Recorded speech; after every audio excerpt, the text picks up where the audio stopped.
सुशासन बाबू, आपके माफिया राज को दुनिया ने देखा। भारत सरकार ने दुनिया में सबसे बड़े माफिया राजों का अंबलदार बिहार की सत्ता को माना है। बलात्कार प्रकाश टापे, किडनैपिंग प्रकाश टापे, कोई सुरक्षित नहीं। कश्मीर से भी बुरी स्थिति।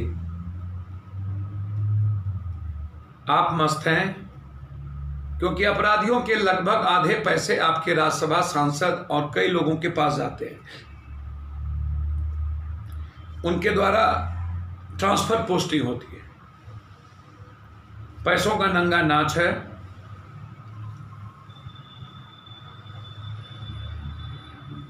जाति सवाल नहीं है। गया में घटना घटी, आप अभी तक मौन। कौन है बोलो? कोई भी व्यक्ति हो, जाति धर्म मजहब कोई हो, अपराधी को जाति से नहीं आंका जा सकता और अपराधियों के कारण किसी जाति को दोषी नहीं बनाया जा सकता।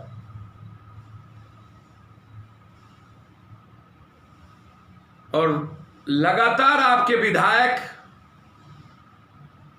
आपके नाक के बाल बने हुए विधायक जो गर्व से कहते हैं कि मैं 4 बार विधायक हूं,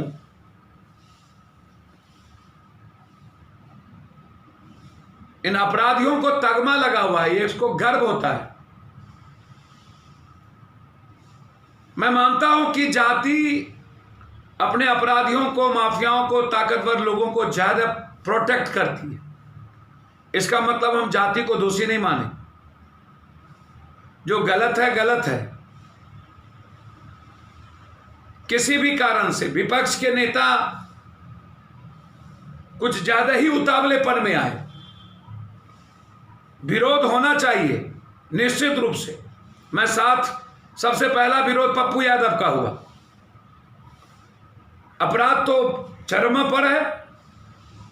गया में घटना घटी, विपक्ष के नेता मौन कहां थे? और भी जगह मर्डर हुए, विपक्ष के नेता कहां हैं?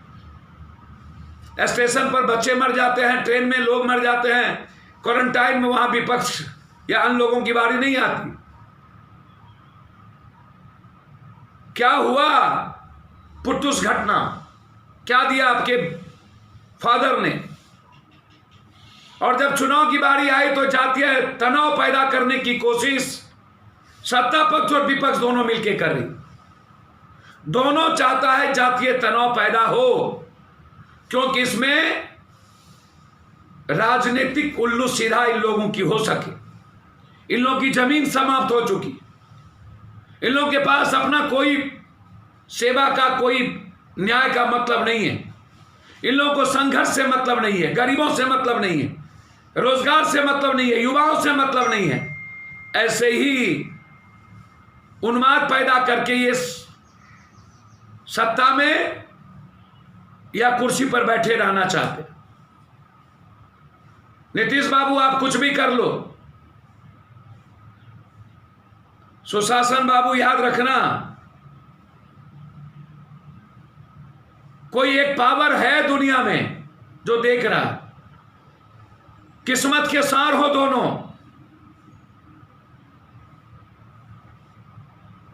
पता नहीं आप जैसे पॉलिटिशियन ही सत्ता में और कुर्सी पर क्यों बैठते हैं, लेकिन जो बयान पुलिस को धमकी दी जा रही है आपके जदयू विधायक के गुंडों के द्वारा, जितना गोली तुम्हारे पास है उतना जेब में लेके चलते हैं, उतना पटाखे में फोड़ देते हैं। शायद उनको पता नहीं, हिटलर और नेपोलियन, चंगेज खां,